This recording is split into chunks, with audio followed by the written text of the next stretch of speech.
Greetings, Spooky fans! Michael here, and we've all played Pokemon at some point in our lives, whether it be a main series game, Pokemon Go, or even some of the spin-offs. But while Pokemon is a wonderful, storied franchise that has brought myself and most likely you a lot of joy over the years, there are some aspects of it that kinda suck.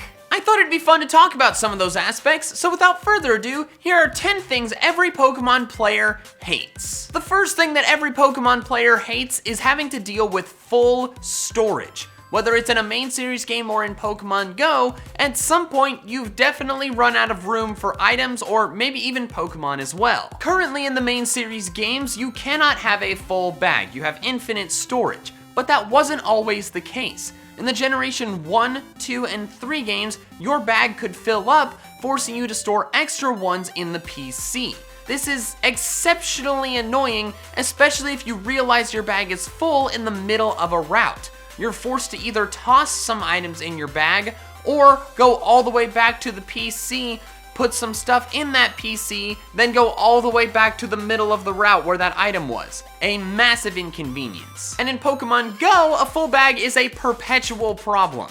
How many times have you tried to swipe a stop or open a gift only for the "your bag is full" window to pop up, forcing you to either delete some items in your bag or go to the store and upgrade your bag storage? For me, it's probably been at least 1,000 times. And no matter how much I upgrade my bag storage, I always seem to be full. Full Pokemon storage is an issue as well, but it tends to happen less frequently in my experience. In Pokemon Go, I've definitely filled up on Pokemon storage before, but it happens far less often than a full bag, since I tend to transfer most Pokemon as soon as I catch them, and it takes like a minute to catch one Pokemon, whereas one swipe of a stop gives you like 3 or 4 items. And in the main series games, if your Pokemon storage fills up, honestly, I'm just impressed. The next thing all Pokemon players hate is Pokemon fleeing.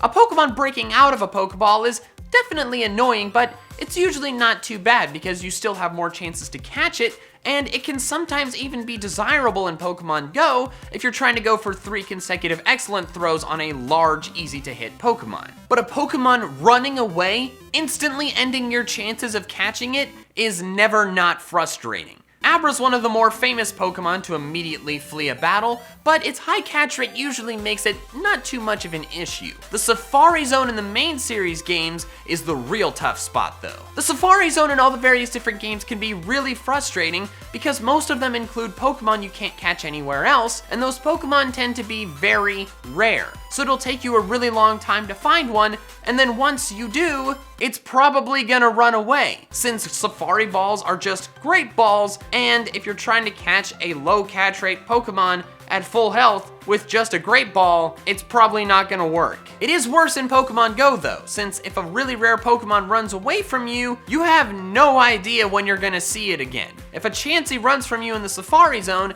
it may take you a while to find another one, but you know you can find it there, you're eventually gonna find another one.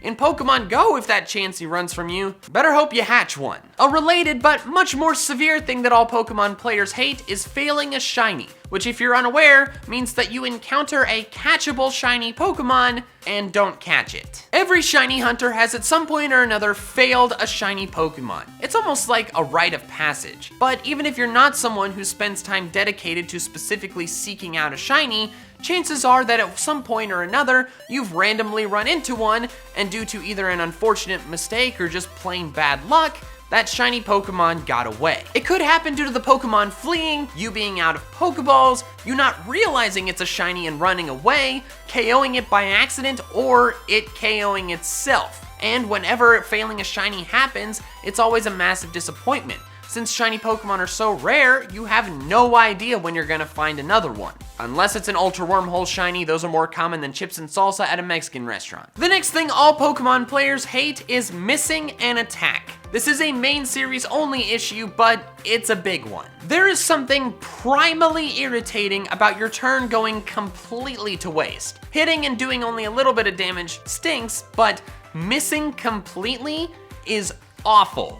It's even worse if that hit was going to KO, and because it missed, you didn't KO. It's even worse than that if the move has 95% accuracy and misses. Why even have 95% accurate moves? Just make them 100%. One thing I like to say about Pokemon moves is that if it's not 100% accurate, it's 50% accurate. So I'm gonna choose accuracy over power basically every time. And since missing attacks is so frustrating, if my Pokemon's accuracy gets lowered, I am switching it out as soon as possible. On the flip side of that, if my opponent raises its evasion, well, the next entry on this list is something that is different from the previous entry, but hated for the same reasons, and that is immobilizing status conditions. Remember how I said that there's something exceptionally irritating about your turn going completely to waste? Having your Pokemon just sit there and do nothing while your opponent gets to do something? Immobilizing status conditions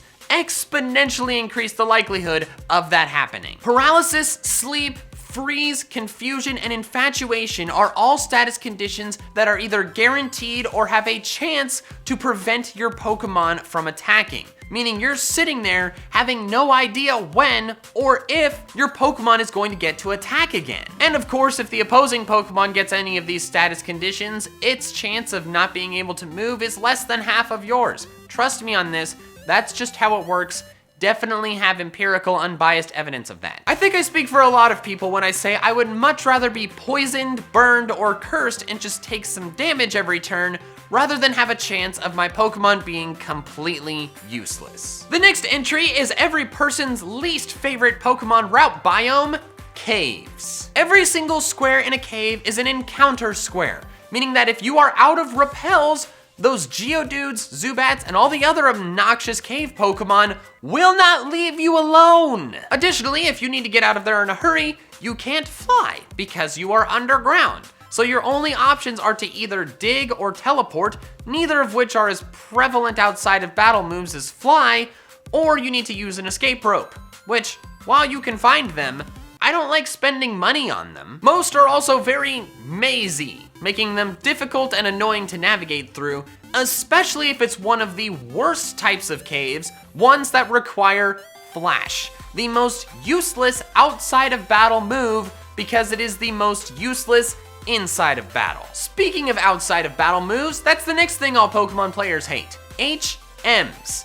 Thank God they got rid of these in the Generation 7 games, because when they were around in the main series games, they were always an annoyance. I understand that the game designers needed a creative way to prevent players from progressing too far in the game too quickly, thus making them encounter Pokemon that are too strong for them to handle.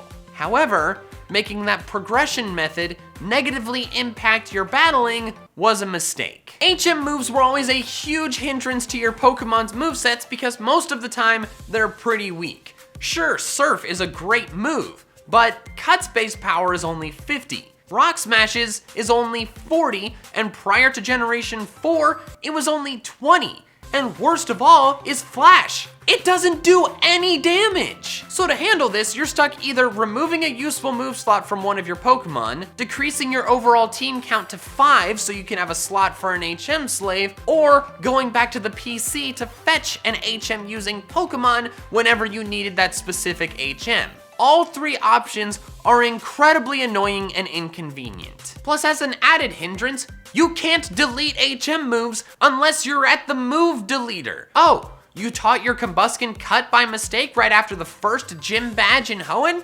Well, sucks to be you, because you can't delete Cut until you've beaten Gym 6. I don't know a single Pokemon fan that doesn't hate HMs and isn't grateful for their departure. Ride Pokemon are so much more convenient and honestly, a lot cooler. Next, we have surprise rival battles. The newer Pokemon games tend to be nicer to you with these, but back in the day, these could be brutal. Rival battles are always noticeably harder than any regular trainer battle. So after you've done several regular trainer battles, trudging through a route with your Pokemon half dead, being blindsided by a rival battle can be extra tough. I'll never forget getting ambushed by my rival in my first playthrough of Kanto in Leaf Green.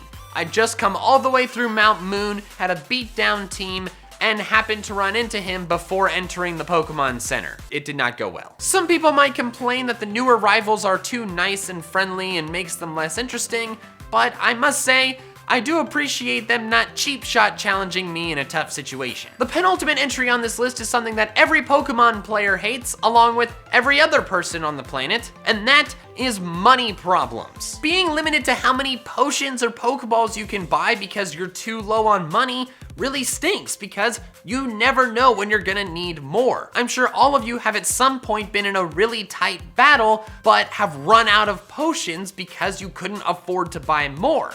And that could be the difference between winning and losing. Thankfully, money problems tend to get less severe the further into a Pokemon playthrough you get, but they can really make the early game extra tough. They're also frustrating in Pokemon Go, especially if you're someone who doesn't like to spend real money on the game, which, by the way, kudos to you, you have way more willpower than me. Pokemon Go limits how many Pokecoins you can get a day to just 50. So even if you're consistently defending and putting Pokemon in gyms all the time, it'll take you a month of doing that every day to afford an Ultra Box. And since those are only around for a limited amount of time, missing them sucks. And finally, the last thing that every Pokemon player hates, at least one Pokemon. Every Pokemon player has a favorite Pokemon, several Pokemon they like a lot, and a ton of Pokemon that they're totally neutral to. But that also means they have at least one Pokemon that they thoroughly despise. Whether it's because the Pokemon caused a super frustrating experience for you, or you just think it's ugly, for every person there is one or more Pokemon that they would prefer was never in the series. Also, if you're one of those people who says, I don't hate any Pokemon, you're lying.